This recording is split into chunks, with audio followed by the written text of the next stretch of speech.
Everyone in the office knew him, the handsome, polished single dad who made the entire floor whisper whenever he walked by. But the CEO never seemed to notice.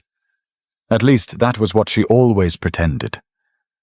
Then one morning, a bouquet appeared on his desk. Elegant, mysterious, unsigned.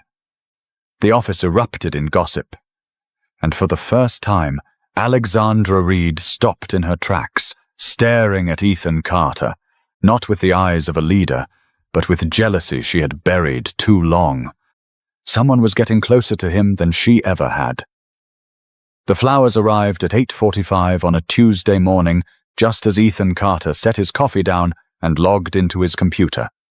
He noticed them immediately, a tight arrangement of white ranunculus and pale green hellebore, wrapped in brown paper and tied with twine. Simple, expensive, intentional. He stared at the bouquet for a moment, then glanced around the open floor. No one was watching, or at least no one seemed to be. He pulled the small card from between the stems and opened it. Blank, not even a signature. He turned it over. Nothing. Ethan slid the card into his desk drawer and went back to his screen, but the flowers sat there all morning like a question he didn't know how to answer. By 10 o'clock, half the strategy department had noticed. By 11, the whispers had started. "Did you see the flowers on Ethan's desk?" someone said near the coffee station. Ethan didn't look up, but he heard it clearly. The voice belonged to Jessica, one of the junior analysts who sat 3 desks over. She was talking to another woman he didn't recognize, someone from finance, maybe. "Who do you think sent them?" the other woman asked. Her tone was bright, curious, a little too interested. Jessica laughed softly and said, "No idea. But whoever she is, she has good taste." Ethan kept his eyes on his monitor and pretended he hadn't heard. He had been working at the firm for nearly 3 years, and in that time he had learned how to deflect attention without being rude. He smiled when people spoke to him. He kept his answers short. He never gave more than necessary. It was easier that way. Safer. The truth was, he didn't have time for office speculation. He had a 7-year-old son at home who needed help with his math homework, a babysitter who left at 6:30 sharp, and a calendar full of strategy meetings that ran late more often than not. Romance wasn't on his radar. It hadn't been for a long time. Still, the flowers didn't go unnoticed. By lunch, 3 more people had stopped by his desk to ask about them. Ethan gave the same answer every time. He didn't know who sent them. No, there wasn't a card. Yes, they were nice. That was all he said. What he didn't say was that the whole thing made him uncomfortable. Not because he didn't appreciate the gesture, but because he had no idea what it meant. He wasn't dating anyone. He hadn't been on a date in over a year. The last relationship he'd had ended badly, and he had made a quiet decision after that to focus on his son and his work. That was enough. It had to be. But someone, apparently, had other ideas. By 2 o'clock, the flowers were still there, and so was the attention. Ethan could feel eyes on him every time he stood up or walked to the printer. He hated it, not because he minded being noticed, but because he knew what came next. The teasing, the assumptions, the questions he didn't want to answer. He was pulling a report from the printer when he felt someone standing close behind him. He turned and found himself face to face with Alexandra Reed.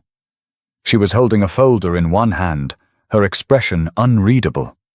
She looked at him the way she always did, direct, composed, with just enough distance to remind him that she was the CEO and he was not. But there was something else in her eyes today, something he couldn't quite name. "Ethan," she said. Her voice was calm, professional. "I need you in my office in 15 minutes. We need to go over the quarterly strategy report before the board meeting tomorrow." He nodded and said, "Of course." I'll be there." She didn't move right away. Her gaze shifted briefly to the flowers on his desk, just for a second, and then back to him. She didn't say anything about them. She didn't need to. The look was enough. Then she turned and walked away, her heels clicking against the floor in a rhythm that was both precise and deliberate. Ethan watched her go, feeling something shift in the air between them, though he couldn't say what it was. Alexandra Reed had always been a mystery to him. She was brilliant, no question about that. She had taken over the company 4 years ago and turned it into one of the most competitive firms in the industry. She worked longer hours than anyone else. She spoke 3 languages fluently. She never missed a deadline, and she never ever let her guard down. Ethan respected her. He had worked directly under her oversight on several high-stakes projects, and she had always been fair, sharp, and impossible to impress. But she had never been warm. She didn't smile much. She didn't make small talk. She didn't seem to notice him the way other people did. At least that was what he had always thought. 15 minutes later, Ethan knocked on the door to her office and stepped inside. The space was exactly what he expected. Clean, minimal, with floor-to-ceiling windows that overlooked the city. Alexandra was seated behind her desk, reviewing something on her laptop. She gestured for him to sit without looking up. He took the chair across from her and waited. She finished whatever she was reading, then closed the laptop and turned her full attention to him. Her eyes were sharp, focused, and for a moment Ethan felt like she was reading him the same way she read contracts. "The board wants a full breakdown of the 4th quarter projections," she said. "I need you to walk me through the assumptions you used in the model, specifically the revenue forecasts for the new product line." Ethan opened his folder and pulled out the relevant documents. They spent the next 20 minutes going over numbers, scenarios, risk assessments. It was the kind of conversation they had done a dozen times before. Efficient, professional, exactly what it needed to be. But then, just as Ethan was about to stand and leave, Alexandra spoke again. "The flowers," she said. Her tone was casual, but her eyes weren't. "Do you know who sent them?" Ethan blinked, caught off guard. He shook his head and said, "No, there wasn't a card." She looked at him for a moment longer than necessary, and he couldn't tell if she believed him or not. Then she nodded and said, "I see." That was all. No follow-up question, no comment, just those 2 words. Ethan stood, gathered his folder, and walked to the door. But before he left, he glanced back at her. She was already looking at her laptop again, her expression smooth and unreadable. But something in the way she held herself, tense, controlled, like she was holding something back, made him think twice. For the first time in 3 years, Ethan wondered if Alexandra Reed noticed him more than she let on. That evening, Ethan picked up his son from the babysitter's house. The boy climbed into the back seat, his backpack heavy with homework and a soccer ball he refused to leave behind. He talked the entire drive home about practice, about a goal he almost scored, about a kid named Marcus who could kick the ball farther than anyone else. Ethan listened, smiling, asking questions when the boy needed encouragement. When they got home, he made dinner. Spaghetti, the only thing his son never complained about, and they sat at the kitchen table together. The boy pulled out his math worksheet, frowning at the rows of numbers like they were a puzzle he hadn't asked for. "Dad," he said, tapping his pencil against the paper. "Can you help me with this one?" Ethan leaned over and looked at the problem. He explained it slowly, patiently, the way he always did. And when his son finally got it right, the grin on his face made everything else, the office gossip, the flowers, the strange tension with Alexandra, fade into the background. This was what mattered. This was enough. The flowers kept coming. Thursday morning, another bouquet appeared. This time it was garden roses in deep burgundy, paired with sprigs of eucalyptus. The arrangement was different, but just as deliberate, just as expensive. And once again, there was no card. Ethan arrived at his desk to find Jessica and 2 other women standing near it, leaning in to admire the flowers like they were evidence in a case they were all trying to solve. When they saw him, they stepped back, grinning. "Someone really likes you," Jessica said. Her tone was playful, but her eyes were sharp with curiosity. Ethan set his bag down and gave her a polite smile. He said, "Apparently." One of the other women, a redhead from marketing whose name he could never remember, tilted her head and asked, "Do you have any idea who it is?" He shook his head and said, "Not a clue." She exchanged a glance with Jessica, and they both laughed like they didn't believe him. Ethan didn't argue.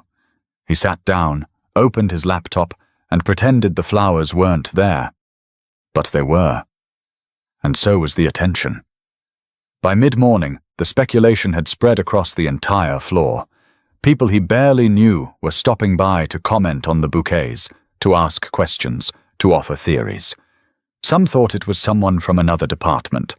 Others guessed it was a client. A few suggested it might be someone outside the company entirely. Ethan didn't engage. He kept his responses short and his expression neutral. But inside, he was growing uncomfortable. He didn't like being the center of attention. He never had. And he especially didn't like the idea that someone was watching him closely enough to know his schedule, his routine, where he sat every day. What bothered him more was that he couldn't figure out why. He hadn't been flirting with anyone. He hadn't gone out of his way to be charming. He was polite, yes, but he was polite to everyone. That was just who he was. Still, someone had decided he was worth pursuing, and they were doing it in a way that made sure everyone else noticed. By Friday, the 3rd bouquet arrived. White peonies this time, arranged with jasmine vines. The scent was subtle, but unmistakable. Ethan stood at his desk and stared at the flowers for a long moment before sitting down. He didn't touch them. He didn't move them. He just let them sit there, like a problem he didn't know how to solve. That afternoon, Alexandra called him into another meeting. This time it was about the upcoming client presentation, a pitch they were scheduled to deliver the following week. She wanted to review the slides, tighten the messaging, make sure the numbers aligned with the broader strategy. Ethan walked into her office with his notes in hand, expecting the same professional efficiency they always had. But the moment he sat down, he noticed something different. Alexandra was looking at him the way she had the other day. Direct, controlled, but with something underneath. Something she wasn't saying. She didn't mention the flowers. She didn't ask about them. But he could feel the question in the air between them. They worked through the presentation for nearly an hour. Alexandra was meticulous, as always. She questioned every assumption, challenged every data point, pushed him to make the argument sharper, clearer, impossible to ignore. It was exhausting, but it was also the kind of work Ethan respected.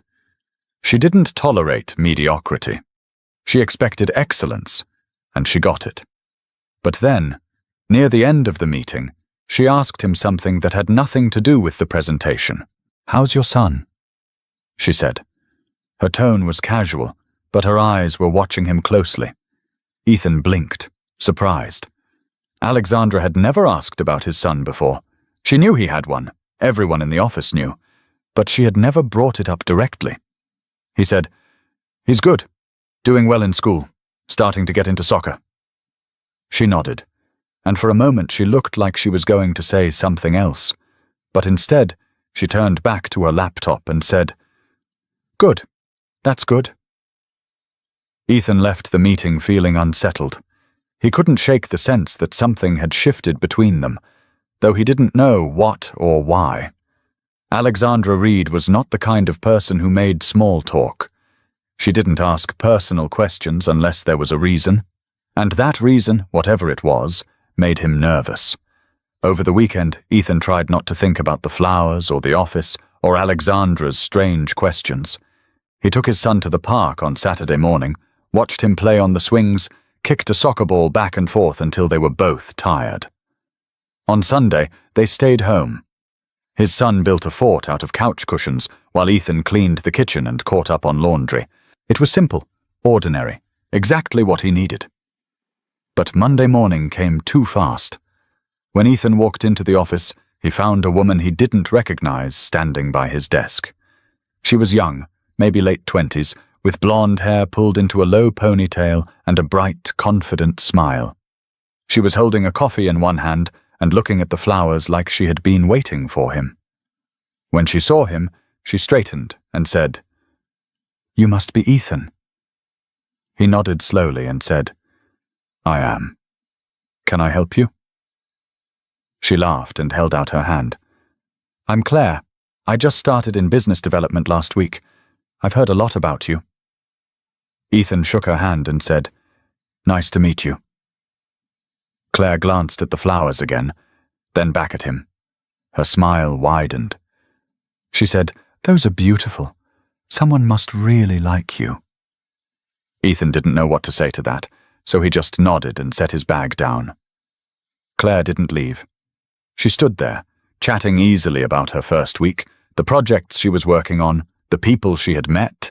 She was friendly, warm, and completely at ease, and she kept glancing at the flowers like she knew something he didn't. After a few minutes, she said, "Well, I should let you get to work, but maybe we can grab coffee sometime. I'd love to hear more about the strategy side of things." Ethan said, "Sure, that sounds fine." She smiled again and walked away, leaving him standing at his desk with the growing sense that he had just missed something important. What he didn't see was Alexandra, standing 20 feet away near the glass wall of her office, watching the entire exchange. Her expression was smooth, controlled, unreadable, but her hand, resting against the edge of the door, was gripping it hard enough that her knuckles had gone white. She watched Claire walk away. She watched Ethan sit down and open his laptop. And then she turned and walked back into her office, closing the door behind her with more force than she intended. For the first time in years, Alexandra Reed felt something she didn't know how to control. It wasn't anger. It wasn't frustration. It was jealousy, sharp, burning, and impossible to ignore. She had been watching Ethan Carter for months, maybe longer. She noticed the way he carried himself, calm, steady, never trying to prove anything. She noticed the way he spoke in meetings, confident but never arrogant. She noticed the way people gravitated toward him, the way they trusted him without him having to ask for it. And she noticed the way he never looked at her the way other men did. He didn't flirt. He didn't try to impress her. He treated her with respect, yes, but also with a kind of distance that made her feel like she was invisible to him in all the ways that mattered. At first, she had told herself it didn't matter. She was the CEO. She didn't have time for distractions. She didn't do office relationships. She didn't do relationships at all. Not anymore. Her life was her work, and that was enough. But then the flowers started appearing, and everything changed. She had tried to ignore it. She had tried to convince herself that it didn't bother her, that whoever was sending them had nothing to do with her. But every time she saw another bouquet on his desk, every time she heard the office whispering about who it might be, something inside her twisted. And now, watching Claire stand at his desk, smiling at him like he was someone she already knew, Alexandra felt the jealousy flare into something worse. She felt threatened. She felt like she was losing something she had never even tried to have. She sat down at her desk and opened her laptop, but she couldn't focus. Her mind kept circling back to the same question. Who was sending the flowers? And why did it matter so much? That afternoon, she found an excuse to call Ethan into her office again. This time it was about a minor contract detail, something that could have been handled over email. But she needed to see him. She needed to remind herself that he was still there, still within reach, even if she didn't know how to close the distance between them. When he arrived, she kept the meeting short, professional. She asked her questions, got her answers, and sent him on his way. But before he left, she said something that surprised even herself. "If you need help managing the attention from those flowers," she said, her voice carefully neutral, "let me know. I can have security look into it if it's becoming disruptive." Ethan looked at her, confused. He said, "I appreciate that, but it's fine. Really." Alexandra nodded, feeling foolish. She said, "Of course. Just wanted to make sure." He left, and she sat alone in her office, wondering what she was doing. She was the CEO of a multi-million-dollar company. She didn't chase men. She didn't make excuses to see people. She didn't let her emotions dictate her decisions. But with Ethan Carter, all of those rules seemed to dissolve. The answer came 2 days later, though not in the way she expected. Ethan was in the middle of a conference call when his assistant knocked on the glass door of the small meeting room he was using. She held up a note and mouthed the words, "Someone's here to see you." He frowned, wrapped up the call, and walked out into the lobby. Standing near the reception desk was a woman in her mid-40s, dressed in a navy blazer and jeans. She had dark hair streaked with grey, and a kind, tired face. When she saw Ethan, her expression brightened. "Ethan," she said. "I hope I'm not interrupting." He recognized her immediately. Her name was Laura Mitchell, and she had been a client of his 2 years ago. She had come to the firm during one of the hardest times of her life. Her husband had just passed away, and she was trying to restructure her family business to keep it afloat. Ethan had spent months working with her, walking her through the strategy, helping her rebuild. They hadn't spoken much since the project ended, but he remembered her well. He smiled and said, "Laura?" "Not at all. What are you doing here?" She smiled back, a little sheepish. "I know this is random, but I was in the area and I wanted to stop by. I also wanted to thank you again for everything you did for me back then. I don't think I ever really expressed how much it meant." Ethan shook his head and said, "You don't need to thank me. I was just doing my job." Laura's smile softened. She said, "It was more than that. You were patient with me. You didn't rush me. You listened when I didn't know what I was doing. That's not something everyone does." Ethan didn't know what to say to that, so he just nodded. Laura glanced around the office, then back at him. She said, "I hope the flowers were okay. I wasn't sure if it was too much, but I wanted to do something to show my appreciation." Ethan froze.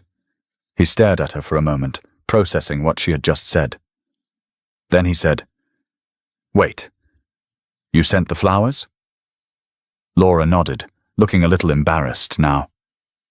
"I did. I know it's a little unconventional, but I didn't know what else to do. You helped me through one of the worst times of my life, and I wanted you to know that I haven't forgotten that." Ethan felt a wave of relief wash over him, followed immediately by something else. Guilt, maybe, or just the realization that he had been wrong about everything. He said, "Laura, that's incredibly kind, but you didn't have to do that." She waved him off and said, "I wanted to, and I hope they didn't cause any trouble." Ethan thought about the whispers, the speculation, the way everyone in the office had been watching him for the past week. He thought about Alexandra's sharp questions and Claire's easy smile.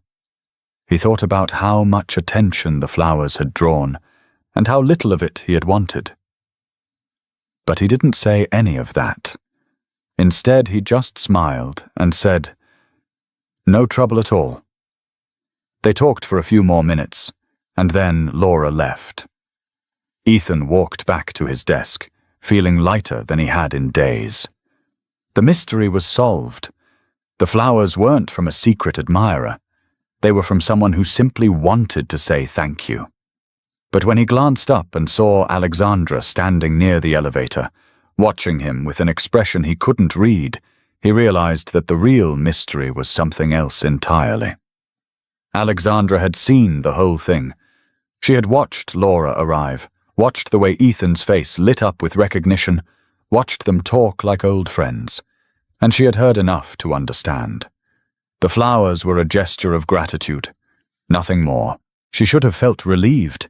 She should have felt foolish for all the jealousy she had been carrying around. But instead, she felt something worse. Because the truth was, Ethan hadn't been pursued by some secret admirer. He had been recognized for exactly who he was. Someone decent, someone steady, someone worth remembering. And that realization hit Alexandra harder than she expected. She hadn't been jealous of a rival. She had been jealous of the fact that someone else had seen him clearly, while she had spent months pretending not to notice him at all. As for Claire, Alexandra had quietly looked into her background that same afternoon. The woman was new, ambitious, and completely focused on building her career in business development.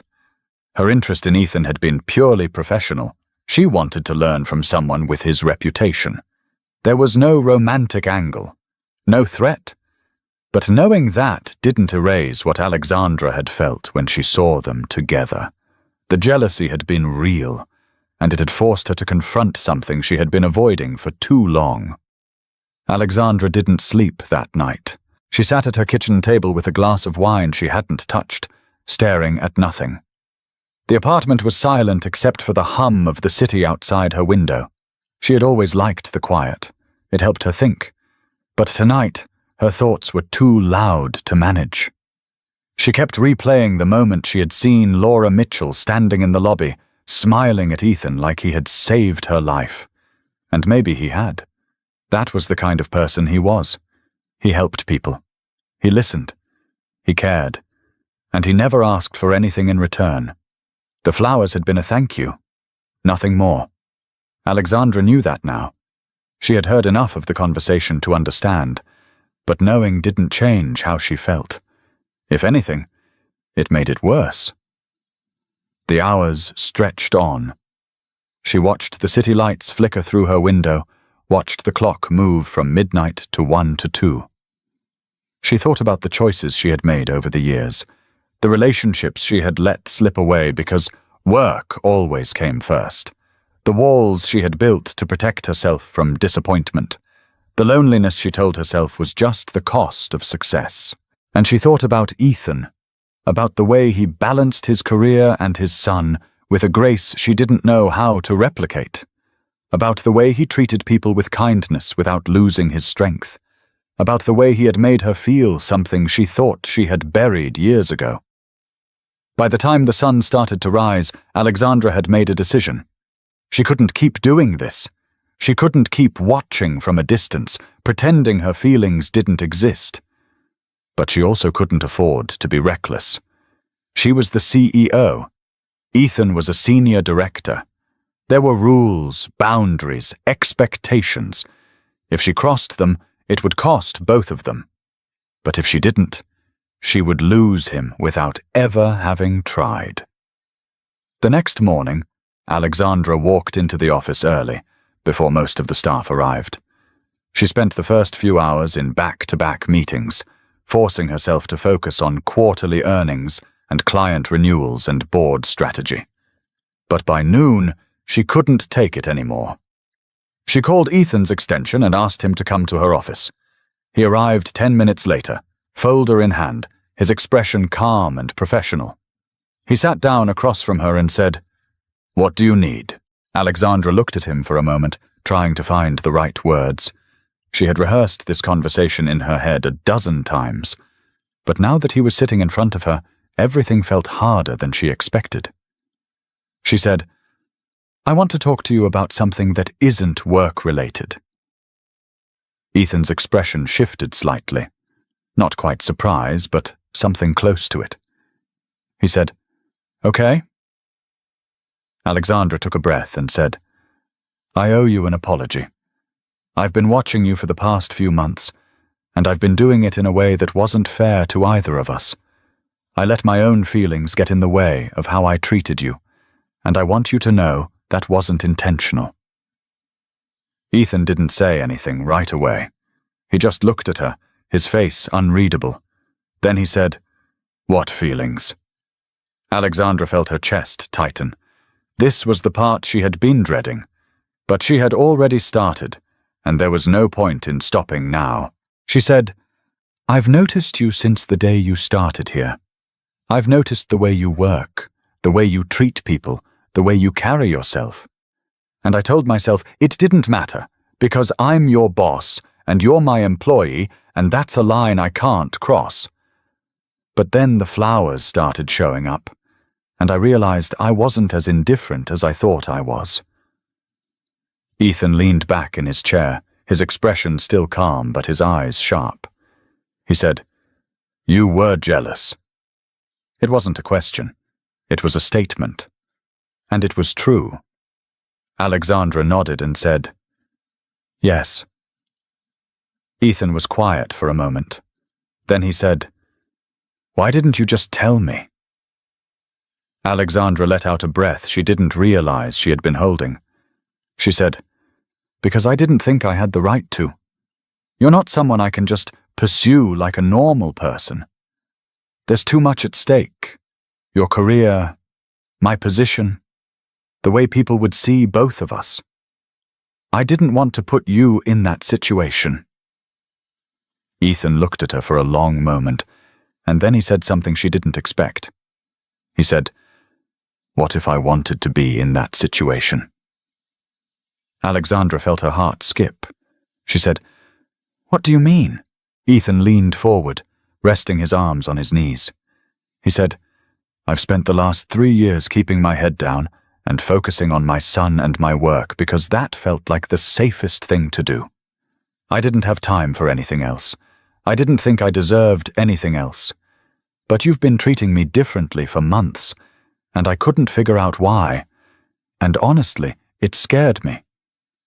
Alexandra frowned and said, "Why did it scare you?"